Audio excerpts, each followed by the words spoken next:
Assalamualaikum warahmatullahi wabarakatuh. Pendengar setia Radio Irsad, saya akan membacakan berita untuk hari ini, Sabtu 10 Mei 2025. Sari berita penting. Polres Kerinci tangkap pelaku pemalsu uang di Air Hangat Barat. Berita kedua. Warga 13 desa kini deg-degan kapan tol Jambi Rengat dimulai. Berita ketiga. Mahasiswa Undari tempuh jalur hukum terkait dugaan kelalaian pelayanan kesehatan di RSUD Sungai Dareh. Berita selengkapnya. Satuan Reserse Kriminal Satreskrim Polres Kerinci berhasil mengungkap kasus tindak pidana pemalsuan uang sebagaimana diatur dengan pasal 244 Kitab Undang-Undang Hukum Pidana KUHP. Pengungkapan kasus ini terjadi di Koto Duo Baru, Kecamatan Air Hangat Barat, Kabupaten Kerinci pada hari Rabu tanggal 7 Mei 2025 sekitar pukul 12:45 waktu Indonesia Barat. Tim Opsional Satreskrim Polres Kerinci bersama unit tindak pidana tertentu Tipiter di bawah pimpinan Kasatreskrim AKP Ferry Prasetyawan SHMH berhasil mengamankan seorang pelaku yang diduga kuat terlibat dalam praktik pemalsuan uang tersebut. Pelaku diketahui bernama William Eka Putra, seorang petani berusia 42 tahun yang beralamat di Desa Koto Duo Baru, Kecamatan Air Hangat Barat, Kabupaten Kerinci, Provinsi Jambi, ungkap Kasatreskrim. Penangkapan pelaku bermula dari adanya laporan informasi yang diterima oleh Sat Intelkam Polres Kerinci terkait dugaan peredaran uang palsu di wilayah Koto Duo Baru.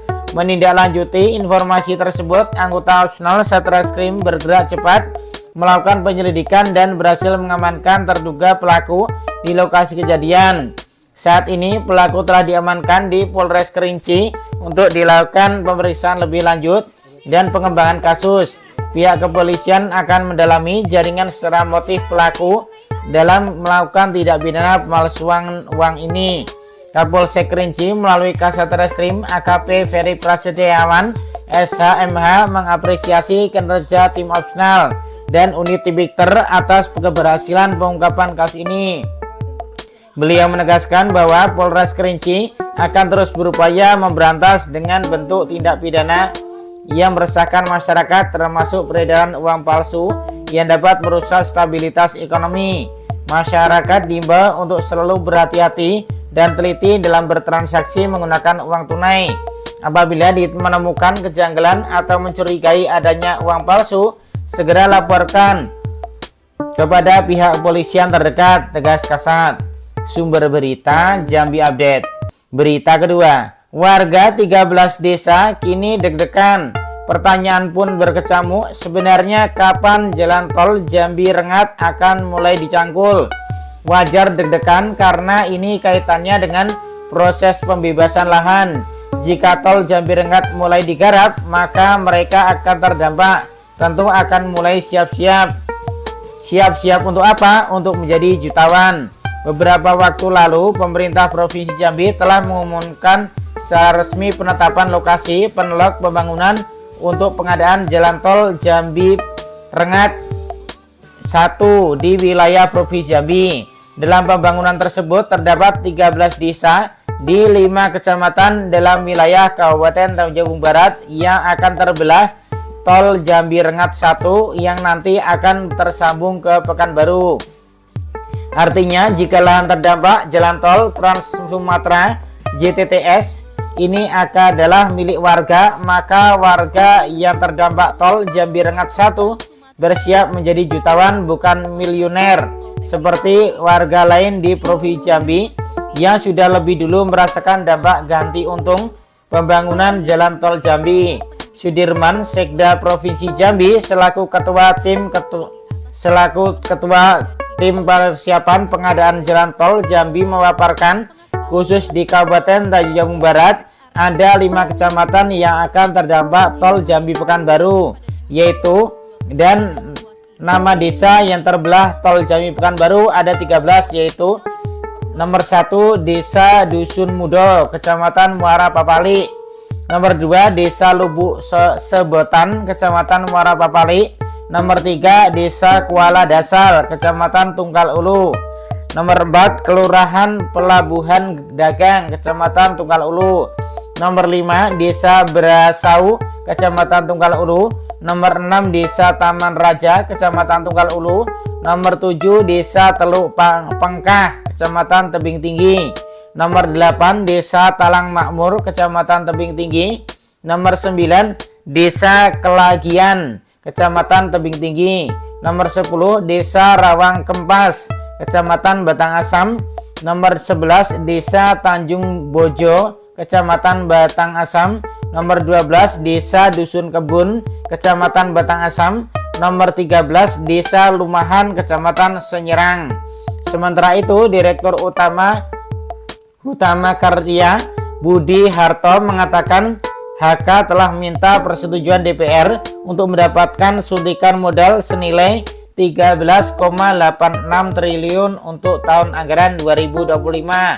Penyertaan modal negara PMN itu akan digunakan untuk pembangunan ruas jalan tol Jambi Rengat, Rengat Pekanbaru, seksi Rengat Junction Pekanbaru, dan perencanaan teknis bakal pembangunan jalan tol Trans Sumatera JTTS tahap 3.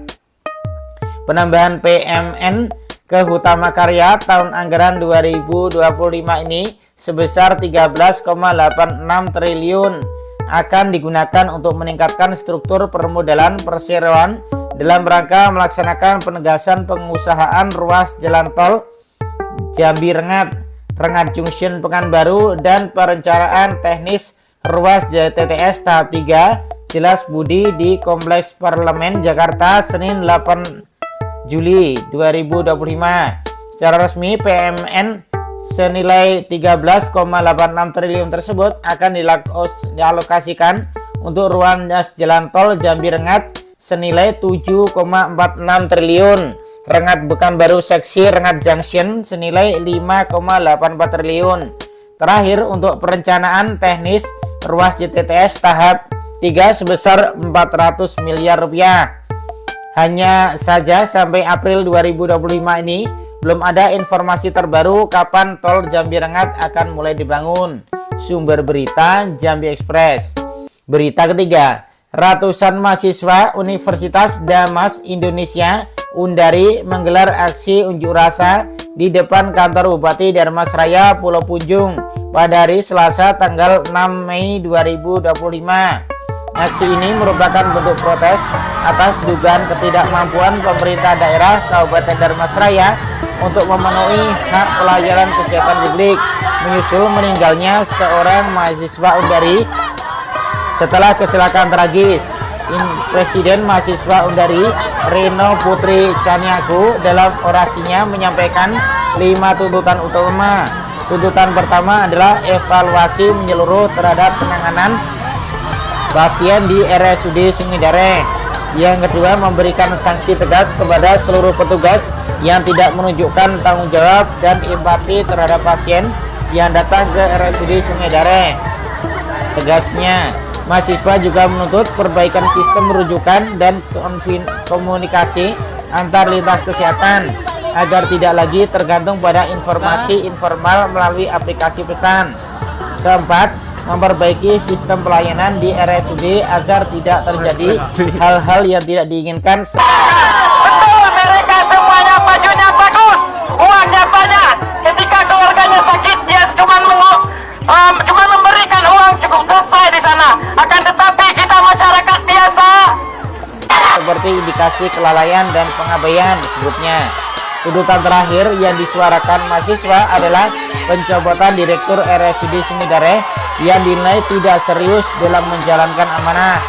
Reno menjelaskan bahwa aksi ini dipicu oleh meninggalnya seorang mahasiswa Undari semester 2 berinisial PA berumur 19 tahun pada hari Senin tanggal 5 Mei 2025.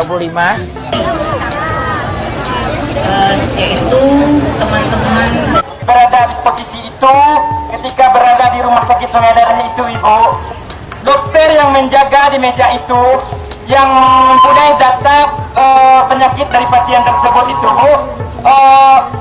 ketika kami tanyakan kapan jam ini dioperasi, dia selalu menunda-nunda, tetapi tidak mengatakan yang sebetulnya, Bu.